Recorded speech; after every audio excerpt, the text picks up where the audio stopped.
அஸ்ஸலாமு அலைக்கும் ஃப்ரெண்ட்ஸ், எல்லோரும் எப்படி இருக்கீங்க? அல்ஹம்துலில்லாஹ் நாங்கள் எல்லோரும் நல்லாயிருக்கோம். நீங்களும் நல்லா இருப்பீங்கன்னு நினைக்கிறேன்.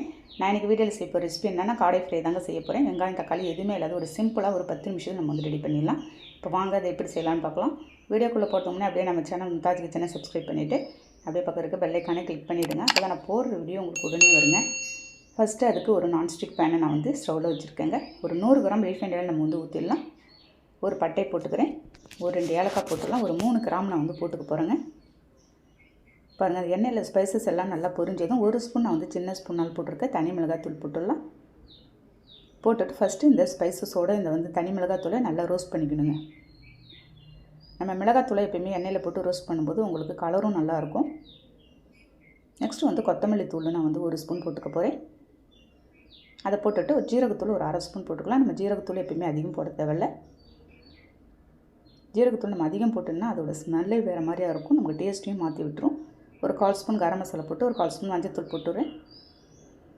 போட்டுட்டு அந்த எண்ணெயில் இந்த மசாலாவை நல்லா சேர்த்து ஒரு 2 நிமிஷம் கைவிடாத நம்ம வந்து ரோஸ்ட் பண்ணிக்கலாம். பாருங்கள், இந்த மாதிரி ரோஸ்ட் பண்ணிவிட்டு ஒரு 1.5 ஸ்பூன் இருக்குங்க நான் வந்து இஞ்சி பூண்டு பேஸ்ட்டு போட்டுட்ருக்கேன். ஒரு 1/2 கிலோ அளவுக்கு நான் வந்து செஞ்சிட்ருக்கேன்.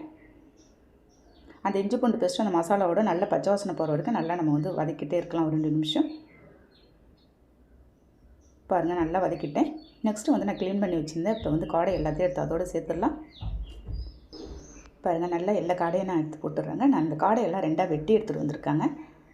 போட்டுட்டு அதுக்கு தகுந்த நம்ம வந்து தூள் உப்பு கொஞ்சமாக ஒரு 1.5 ஸ்பூன் இருக்கும் போட்டுட்டேன். லெமன் ஒரு 1/2 லெமன் புழிஞ்சு ஊற்றிக்கலாம்.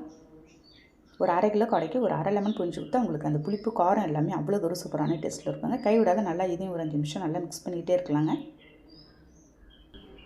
பாருங்கள், ஒரு 10 நிமிஷத்தில் நம்ம வந்து இதை வந்து ரெடி பண்ணிடலாம். இது ஒரு ரசம் சாம்பாருக்கெலாம் அவ்வளோ தூரம் அருமையாக இருக்கும் உங்கள் காம்பினேஷன். நல்லா முதல்ல இந்த மசாலாலாம் நல்லா வதக்கிட்டே இருக்கணும் ஒரு 2-3 நிமிஷம். பாருங்கள், எல்லாம் நல்லா தகன்னு கொதிச்சுட்ருக்குது. இதில் வந்து ஒரு 1.5 டம்ளர் இருக்குங்க நான் தண்ணி ஊற்றிக்கிறேன். தண்ணி நம்ம நிறைய கட்ட வேண்டாம்.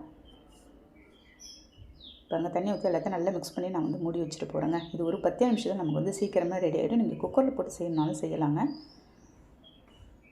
பாருங்கள், ஒரு 10 நிமிஷம் கழிச்சு தான் வந்து பார்த்துட்டுருக்கிறேன். நல்லா எல்லாமே தண்ணி எல்லாம் அப்சர்வ் பண்ணி நல்லா வெந்துடுச்சு.